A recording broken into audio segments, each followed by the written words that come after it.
Hello friends, welcome back to my channel Cooking and Vlogs with Tanu.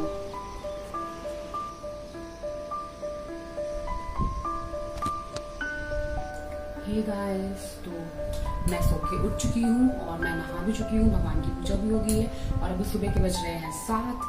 तो आप लोग सोच रहे होंगे कि आज तक कुछ इतना जल्दी क्यों। तो आज है वट सावित्री का व्रत और मैं फटाफट से पूजा की तैयारी कर लेती हूँ। और हमारे इधर तो वट सावित्री के व्रत में पुए चढ़ते हैं, तो अब मैं पुआ बनाऊंगी और फिर उसके बाद पूजा की तैयारी करूंगी और फिर खुद रेडी होके पूजा करने जाऊंगी। तो चलिए हम अपना वीडियो स्टार्ट करते हैं। तो यहाँ पर मैंने गुड़ को पानी में भिगो दिया था और ये गुड़ पूरा मेल्ट हो गया है पानी में। तो अब इसी पानी से मैं आटा गूंथ लूँगी पुए बनाने के लिए। तो कहीं कहीं शक्कर को पानी में घोल के उससे भी बनाते हैं, बट हमारे इधर हम इसे गुड़ में बनाते हैं। तो जैसे हम पूड़ी का डो तैयार करते हैं वैसे ही हम ये पुए का डो भी तैयार कर लेंगे। और इसमें मैं थोड़ी सी मोवन के लिए थोड़ा सा गरम ऑयल डाल दूँगी। तो इससे क्या है, जो पुए हैं ना वो खस्ता बनेंगे। फर्स्ट टाइम मैं पुए बना रही हूँ, हमेशा घर पे रहती हूँ तो मम्मी लोग बना देती हैं, पर अभी इस बार अकेले हूँ, कोरोना के चक्कर में जाना नहीं हुआ तो सब कुछ अकेले ही करना पड़ रहा है। हो गया, ऐसे ही सीखेंगे। तो यहाँ पे मैंने तेल को भी गरम कर लिया है और हम अपनी पूड़ियों को बेल लेंगे और तेल में फ्राई कर लेंगे।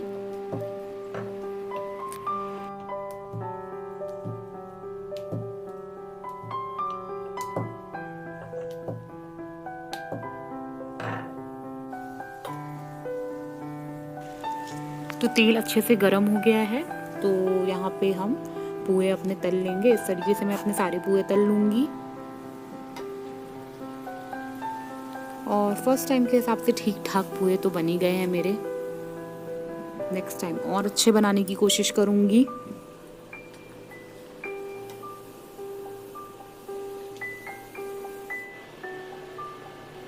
और यहाँ पे मैंने उसी आटे के ऐसे बॉल्स टाइप बना लिए हैं, तो ये भी मैं फ्राई कर लूँगी। ये हमारे यहाँ सबसे ज़्यादा इम्पॉर्टेंट होता है। तो ये हम चढ़ाते हैं टोटल 24, 12 अपने खाने के लिए और 12 भगवान को चढ़ाने के लिए।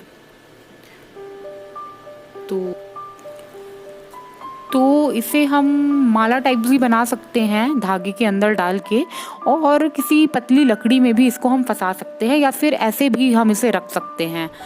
तो मैंने घर पे मम्मी लोग को इसी तरीके से करते हुए देखा है, तो मैंने भी उनके जैसा ही किया है, लकड़ी के अंदर और माला टाइप बना के। तो मेरा प्रसाद बनकर रेडी हो चुका है और अब मैं चलती हूँ पूजा की तैयारी करने। मतलब ऑलमोस्ट मैंने सब तैयारी पुए बनाने के पहले कर ली थी, बट एक बार फिर से चेकआउट कर लेती हूँ कि कुछ रह तो नहीं गया। दोपहर के लंच के लिए मैंने आलू बॉईल कर लिए हैं और आटा गूंथ के रख लिए हैं पूड़ी सब्जी बनाने के लिए, ताकि जब मैं लौट के आऊँ तो थोड़ी सी हेल्प रहे, ज़्यादा काम नहीं रहे। तो यहाँ पे मेरी पूजा की थाली रेडी है। यहाँ पे मैंने लिए हैं गौरी और गणेश जी, और यहाँ पे मैंने लिया है कुछ फ्रूट्स, धागा, और ये 12 लेयर का धागा है जो हम चढ़ाते हैं और फिर इसे हमें पहनना पड़ता है। तो ये भी कच्चे सूत का ही बनता है। नारियल है, फ्लावर्स हैं, और ये यहाँ पर है कुछ श्रृंगार का सामान, चूड़ी, मेहंदी। मैं अपना कलश रेडी कर रही हूँ। तो कलश में मैंने आम की टेरी रखी है, फिर उसके ऊपर एक मिट्टी के दिए में मैंने चावल रखा है, दीपक रखा है। तो सामान बहुत ही ज़्यादा है पूजा का, तो इसलिए कुछ चीज़ें मैं थैली में रख लेती हूँ, कैरी बैग में, जैसे प्रसाद हो गया और फ्रूट्स वगैरह हो गए। और यहाँ पे है चने, ये भी बहुत ही ज़रूरी रहते हैं पूजा में। तो ये सारी चीज़ें मैं थैली में रख लेती हूँ और बाकी चीज़ें मैं थाली में रख लेती हूँ। यहाँ पे मैं हवन रखना भूल गई थी, तो मैंने हवन रखा है और गाय का शुद्ध घी रखा है। पूजा पाठ में घी तो सबसे ज़्यादा इम्पोर्टेंट रहता है। ऑलमोस्ट सारी तैयारी हो चुकी है, अब मैं रेडी हो जाती हूँ, मिलती हूँ आपसे बाद में। तो मैं रेडी हो चुकी हूँ और इस बार मैंने साड़ी नहीं पहनी है। एक ये शरारा ड्रेस बहुत दिनों से रखी हुई थी, तो मेरा मन था कि इसी को पहनूंगी, क्योंकि हमारे यहाँ पूजा पाठ में अधिकतर येलो पहनते हैं या फिर रेड पहनते हैं। तो ये पूजा के हिसाब से काफ़ी सही थी, येलो कलर। तो इस बार मैंने ये ड्रेस पहनी है और मैंने बाल खुले नहीं रखे हैं, क्योंकि बाहर इतनी ज़्यादा गर्मी हो रखी है ना, कांट टेक इट। और मैंने मेकअप भी ज़्यादा कुछ नहीं किया है, सिर्फ थोड़ी बहुत ही किया है, क्योंकि बाहर जाके धूप में वैसे भी सब निकलने ही वाला है। तो अब मैं रेडी हो गई हूँ। अब मैं फटाफट से रंग लगा लेती हूँ पैरों में, जो कि बहुत ही ज़्यादा इम्पॉर्टेंट है। हमारे यहाँ कोई भी त्यौहार होता है, कोई भी व्रत होता है, तो हम पैर में महावर या फिर रंग लगाना बहुत ही इम्पॉर्टेंट होता है। चलिए, तो सबसे पहले पैरों में हम लगाते हैं ज़रा सी हल्दी। अगर आप ज़्यादा लगाना चाहें तो आप वो भी लगा सकते हैं। मैंने ज़रा सी हल्दी लगाई है। और अब हम लगा लेंगे आलता। और आलता ऑरेंज कलर में भी आता है और पिंक कलर में भी आता है, बट मुझे पर्सनली ऑरेंज कलर बहुत ही ज़्यादा पसंद है। तो ज़्यादा तो मैं रंग नहीं लगाती हूँ, बट जब कभी ऐसे फास्ट वगैरह हुआ, कुछ फेस्टिवल वगैरह हुआ, तब लगा लेती हूँ कभी कभी। आलता के बिना कोई भी श्रृंगार अधूरा रहता है। रंग लगा लिया है, तब तक मैं थोड़ा सा, जब तक वो सूख रहा है, मैं आप लोग से थोड़ी सी बातें कर लेती हूँ। तो देखिए, ज़्यादा टाइम नहीं था मेरे पास, क्योंकि कल यहाँ दोपहर में इतनी बारिश आ रही थी कि सारे घर में पूरा पानी पानी हो गया था। तो हम लोग पूरी दोपहर उसी में बिजी थे, तो ज़्यादा टाइम नहीं मिला। तो जितना भी टाइम मिला तो मैंने इस हाथ में ऐसे शॉर्टकट में मेहंदी लगा ली। और इसमें ये सिंपल पति देव ने लगा के दी है। कितना क्यूट है ना। तो मेहंदी इम्पॉर्टेंट रहती है जब भी हम अपने सुहाग के लिए कोई व्रत रहते हैं, तो ऐसा अच्छा लगता है करना, मेहंदी लगाना, रंग लगाना, अच्छे से तैयार होना। यहाँ सबके यहाँ के अलग कल्चर रहता है, सबके यहाँ के पूजा करने का तरीका अलग रहता है, रीति रिवाज अलग रहते हैं। तो हमें अपने रीति रिवाजों को हमेशा फॉलो करना चाहिए। तो चलिए, मिलती हूँ आपसे थोड़ी देर में। ये है मेरी फ्रेंड प्रिया और हम लोग रेडी हो गए हैं पूजा करने जाने के लिए। तो चले? बिल्कुल चले। तुम्हारी पूजा की तैयारी हो गई क्या? हो गई। तैयारी हो गई। मंदिर में आ चुके हैं। मौसम भी काफी अच्छा है।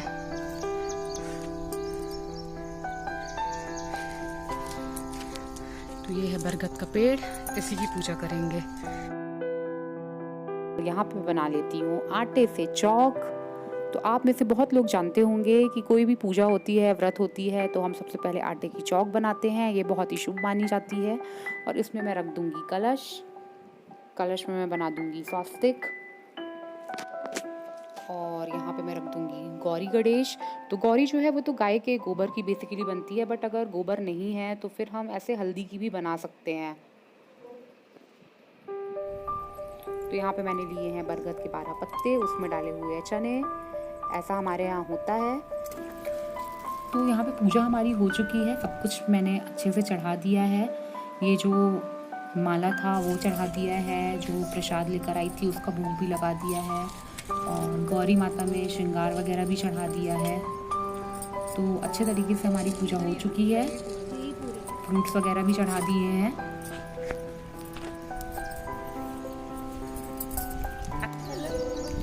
और धीरे धीरे हम लोग आ रहे हैं। तो अब यहाँ पे हम दे देंगे फेरी। हमें ऐसे 12 बार परिक्रमा करना पड़ता है बरगद का। तो पूजा होने के बाद अब हम अपना परिक्रमा कर लेंगे।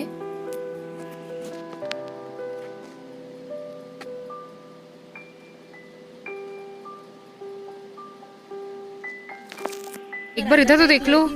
नाम सावित्री रखियो। सावित्री हर साल बड़ सावित्री तो अमावसी हम सबने परिक्रमा कर ली है।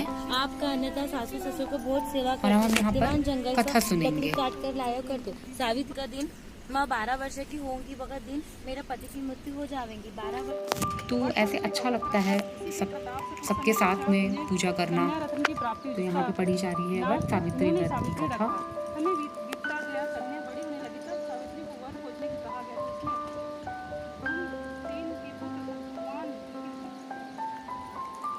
और कथा सुनने के बाद हम सब करेंगे हवन, एंड हवन के बाद फाइनली आरती। जय गणेश जय गणेश जय गणेश देवा, माता जटी पार्वती पिता महादेवा।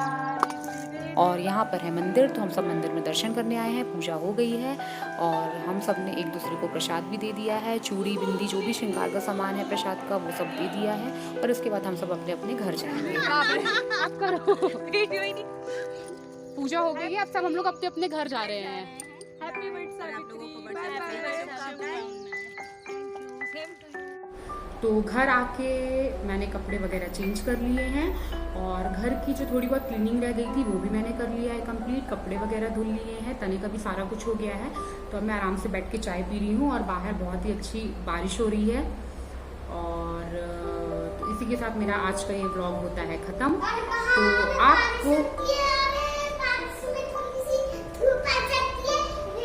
सब्सक्राइब करिए, लाइक। और जब बारिश निकलती है, बारिश में धूप मिक्स और रेनबो बन जाता है, सुंदर रेनबो। बारिश आती है तो सुंदर सा रेनबो बन जाता है ना? धूप मिक्स होती है, बारिश आती है। यस, जब बारिश आती है और उसमें धूप मिक्स होती है तो क्या बनता है? रेनबो। यस। तो चलो सबको बाय बाय कर लो। Bye bye. Bye bye. फिर से लाइक कर लेना। फिर से लाइक करना। तो अगर आपको मेरा वीडियो पसंद आया है तो मेरे वीडियो में एक लाइक तो कर ही दीजिएगा। And thanks for watching my video. मिलते हैं नेक्स्ट वीडियो में। Have a good day.